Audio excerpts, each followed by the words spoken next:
The wind carried ash like snow through the ruins of Yomizawa, the village Reiken Katsuro once called home. Broken rooftops jutted from the earth like the jagged teeth of some enormous beast, and the scent of charred timber hung in the air. It had been years since the Black Banner had struck, yet the echoes of screams seemed to cling to the air, whispering through the skeletal remains. Reiken walked among the ruins with measured steps, his tattered cloak flapping behind him. His hand rested on the hilt of Tsukihara, the moon's fang. It was a blade forged in a forgotten age, bound to the spirits of those it killed. Tonight it throbbed against his palm, sensing something he could not yet name. A shadow flickered across the remains of the shrine, and he halted. A woman stepped into the moonlight, her robes pale as silk, embroidered with the crimson of the rising moon.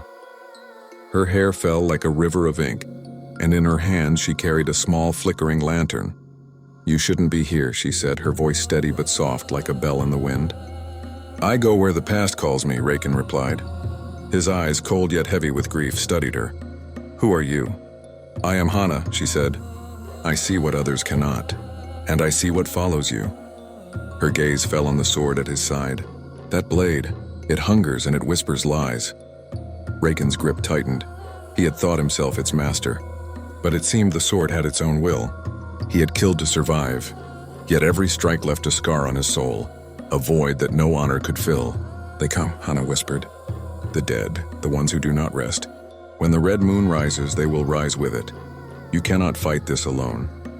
A chill wind swept through the village, and Reiken could hear them. Voices carried on the wind, faint yet unmistakable. His clan, calling him. Some cried for vengeance, others for mercy. But their words were twisted, and he could feel the blade responding, eager. "Then we fight," he said, sheathing the sword with a metallic whisper. "And we see this through, together." Hana nodded, and the lantern's light seemed to pulse, as if in agreement. From the darkness, shapes began to stir, moving among the ruins. Shadows with eyes like coals, claws like twisted branches, and mouths that opened in silent screams. Reiken drew Tsukihara and felt the familiar hum of its cursed power surge through him. His hands were steady, his senses alive. This was no ordinary battle. This was a test of his soul, and the red moon had only just begun to rise.